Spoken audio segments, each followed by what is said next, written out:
Thank you for listening to this very, very important video. In this video, you're going to learn how much money you need for retirement. This will surprise you, maybe even shock you.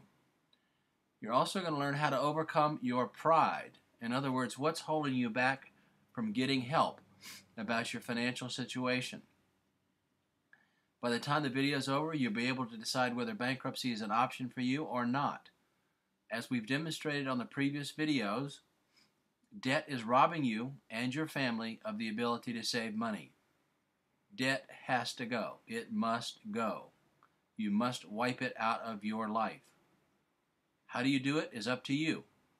And with the information provided in this video, we hope to give you enough options so you can decide intelligently. So how much do you need when you retire? In order to get an idea how much you will need to retire, is you have to determine how much you spend. Currently, this requires a little bit of a budget. I know, we hate them too, but for a rough idea of what you spend, look at your previous year bank statement and or credit card statements if you used your credit card to pay your bills. You can total all these expenses for each month for both credit card and bank statements, and then divide by 12 to get an estimate of your monthly spending needs. Now, if you used your credit card to pay your bills like utility bills, etc., you'll still need to include those as an expenditure because it's a necessary expense. But if you use your credit card for going out to dinner every 2 days, then that expense will go away because your credit cards will be wiped out either through one of the options if you concur with our advice that debt has to go. Now, you may be thinking that your expenses will certainly be less when you retire. After all, you won't be driving to work every day, you won't need new clothes for work, or you won't have to get your clothes cleaned anymore. While this is true, I don't think you should cut these expenses out of your estimate. Why? Well, first off, you aren't going to sit in the house every day. You're going to go out to lunch and catch up with old friends, start new hobbies, maybe play golf, tennis, possibly do some work around the house. You need to drive to get to these places, and that will replace a good portion of your driving to and from work each day. Secondly, all of these things cost money, money that you're currently not spending, meaning that your spending will either stay the same or it may increase during retirement. More often than not, it does go up. So, include that in your thinking process as you determine your budget. Now, once you've determined a rough estimate of how much you're going to spend or need to pay your expenses, your necessary expenses, you're going to have to determine how long you're going to live. Now, that's obviously a very unknown question, but experts suggest that you assume that this to be either to age 85 or 90 years old. Now, why is that so high? Well, medicine and healthcare is increasing our life expectancies, and will do so and will continue to do so. Now, you don't want to make an estimate that you're going to live to be 80 and save enough to make it to age 80 and then live to age 85 or 90. You'll run out of money. It's better to have money left over than none at all. For this assumption, we take 90 minus the age you plan to retire, then take that answer and multiply it by your annual spending amount for your necessities. As an example, let's assume you calculated that you needed $40,000 to take care of all your necessities, your mortgage, your food, your utilities, etc. And you want to retire at age 68. The formula is 90 minus 68 is 22 times 40,000 gives us $880,000. That's what you'll need in the bank on the day you turn 68 and decide to retire. Now, there's a little problem with this number because it doesn't take into account inflation. So we didn't go into that. It's a little bit more technical, but you can go to the link on this website and use the formula to determine a more exact retirement needs, you will be surprised. So, are you lucky enough to have a pension? Well, pensions, they say, are only going to give you about 18% of your retirement needs, according to the Social Security Administration.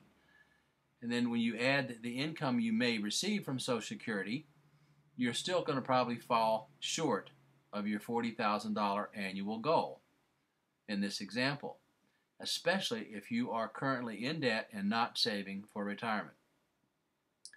A reduced standard of living is hardly the stuff the golden age of retirement dreams are made of, nor was Social Security ever designed to be a retirement type of a pension. After all, who can live on a Social Security monthly payment? Now that what we have shown you in the past few slides is that debt is robbing you. Unless you want to be homeless, unemployed, living with your children, the obvious decision is that you become debt-free. Debt must go. You need to start saving today. So what are your options? Well, there are only three. Let me show you. Option number one is called debt negotiation. Basically, debt negotiation is settling with your creditors for a percentage of what you owe. Typically, a creditor will take approximately 30 to 50 cents being worst case, on the dollar as a settlement in full. The downside is that your creditor is legally obligated to send you a 1099 miscellaneous at the end of the year for the difference, the part that they waived, the part that they forgave. This is called debt forgiveness, and it's a taxable event according to the IRS. Now, having said all that, in the real world, we've found over the past many years of doing this that rarely do the credit card companies send out a 1099 to their debt-forgiven clients. They just seem to forget it or not bother about it. But if you do get one, you have a couple options to get rid of that taxable event, one of which is bankruptcy. That wipes out the fact that you have to pay a tax on that, or insolvent. If you are insolvent, you don't have to pay that debt either. Check with your CPA or do a Google search for debt forgiveness, and you can find some information about how to rid yourself of the debt forgiven tax if you don't file a bankruptcy. In order to qualify for debt negotiation, you need cash. If you owe $20,000 in debt, you're going to need from $6,000 to $10,000 to make everything work. Be sure that you don't attempt to settle a few, then run out of cash, and then have to declare bankruptcy, because you will have wasted a lot of money. The next option, 2, is called consumer credit counseling. This is a contract that's entered into between Consumer Credit Counseling, which is a nonprofit agency. They work with your creditors, and they go in and set up a plan, which is basically you pay 2% of the total balance owed on a monthly basis to your creditors. As an example, let's assume you owe $20,000 in credit card debt. Under the Consumer Credit Counseling plan, you would pay $400 a month. That's 20% times 0.02 for 50 months. And if you divide the 400 by the 20,000, that's where you get the 50 months. Now, this is going to be maybe more months because this example assumes that all of your creditors agree to freeze the interest. Now, some will, some won't, some will cut it in half. Of course, you won't know how long you're going to be in the plan until after Consumer Credit Counseling negotiates with your creditors. Now, to qualify in this example, you're going to need $400 a month left over after paying all of your necessities of life, your overhead. Note that in this plan, you're going to pay back 100% plus of all the debts that you owe, as opposed to 33 to 50% if you use the debt negotiation tactics mentioned in option number 1. Now, in some cases, Consumer Credit Counseling Services won't take you. If you have lawsuits filed against you, they won't accept you. They can't stop foreclosures, wage garnishments, or bank levies. So if those are happening in your life, option number 2 is not going to be available for you. Your credit report is also flagged to note that you're in a credit repayment program.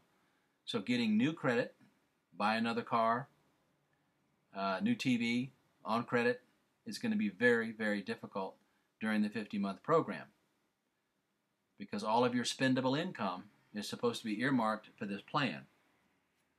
Now, if you don't qualify for consumer credit counseling or debt negotiation, your only option left is bankruptcy. But which chapter? Now, there are 2 chapters for individuals, which is Chapter 7 and 13. Chapter 7 is called a liquidation bankruptcy, which means all of your unsecured debt is wiped out. This means your visas, MasterCards, doctors, hospitals, lawyer bills are wiped out. You will continue to make your house or car payment if you want to keep those items. You're in and out of bankruptcy in approximately 90 to 100 days with one short court appearance in front of your trustee. You won't be in front of a judge. It's an administrative type of hearing. Chapter 13 is called a reorganization bankruptcy, where you pay to the bankruptcy court trustee whatever's left over from your paycheck after paying all the necessities of life through a plan of 36 or 60 months. Once the trustee receives the funds, he divides it equally amongst all of your unsecured creditors. Obviously, most people want to be in and out of bankruptcy as soon as possible so they can start rebuilding their credit, but you need to qualify for Chapter 7 first. To do that, please visit the link on our homepage, Do You Qualify, to determine if you are eligible. Well, that's it for this lesson on what you need for retirement income and the importance of why you need to become debt-free today. The decision is yours, and we hope we have given you enough information to move forward with any option you choose to become debt-free. But do something, please. It's in your best interest, and that is also in the best interest of your family. So what's stopping you from becoming debt-free today? Is your pride holding you back from getting help? Bankruptcy is a very difficult thing for people to contemplate. So is surgery. Oddly, many people are more likely to go ahead with a necessary surgery than they are to call about bankruptcy options or information. The irony is that bankruptcy option will be easier, certainly less painful, and less expensive than surgery. And more often, you'll recover faster from bankruptcy than you will from surgery. So the first misconception that you have to overcome is that bankruptcy is about failure. Wrong, false, completely false. Bankruptcy is about renewal, not failure. Business ventures fail and are liquidated in bankruptcy every day. People go into it for a fresh start. That's the purpose of bankruptcy, is to give individuals a fresh start. They may have fallen upon difficult times and have been unable to pay debts back. That's the cause. But the point of the process is to get you back on your financial feet. So forgive yourself. You have no control over the past. You only have control of the future. Remember that. You only have control of the future. The second misconception is that bankruptcy is a punishment. Even though you've done nothing wrong, most debtors expect that their creditors, the trustee, and the judge will line up to torture them like they are in a police interrogation room under bright lights. In reality, it's more like a loan closing where everyone is verifying the information you provided so that they can get you on your way to a fresh start. It's a team effort. If you do your part, the system will do its part to get you through, safe and sound. It's guaranteed. The third misconception is that you're the only one filing bankruptcy. Well, let's do some basic math. In almost every year for the past 30 plus years, more than 1 million bankruptcy cases were filed each year. And a large percentage of those were husband and wife cases, joint. So think about it. You probably already know people who have filed bankruptcy. You aren't alone. Today, right now, thousands of people just like you are about to do something very, very foolish to avoid filing for bankruptcy. You might be about to cash out your 401k or your IRA account, even though it's protected, it's exempt in bankruptcy. You might be hiring a debt settlement service to negotiate with your creditors who may sue you before you see settlements. You might even consider cashing out the equity in your home, even though it's also exempt, protected in bankruptcy. And today, you, like millions of Americans, believe that you're doing just fine financially, mostly because you're keeping up with the minimum payment on all your debt. Even though you aren't saving for your children's college fund, your retirement, enjoying the fruits of your labor, you're just treading water. And we just showed you how and why, and you're being robbed in this video section. If you haven't seen it, you need to watch it. It's important that you learn how credit card debt can negatively impact your financial life and your future. It takes courage to talk to a surgeon if you have a health problem, but deep down, you know it's not going to get better unless you do something, right? If your debts are keeping you from important things like saving for your kids' education, replacing your car, being able to retire or retire when you want to, or even critical things like health care, then why haven't you already become a member of our service? If your answer is that you're afraid or you're too proud to file bankruptcy, then view this video again. It's very short, a couple of 10 minutes maximum. Fear and pride are hard to swallow at times. We understand that. This might be just the time to find out what you don't know can hurt you, but it can help you. For more information, please browse around our site, then get our free first lesson that will help you decide if preparing your own bankruptcy is for you. To do so, click on the Grab Your Ticket to Lesson 1 link on our homepage, and you will be guided to download that particular first lesson. Thanks for listening. We appreciate your attention. We hope we have provided some valuable information to help you through this debt crisis. Thanks again. See you on the other side.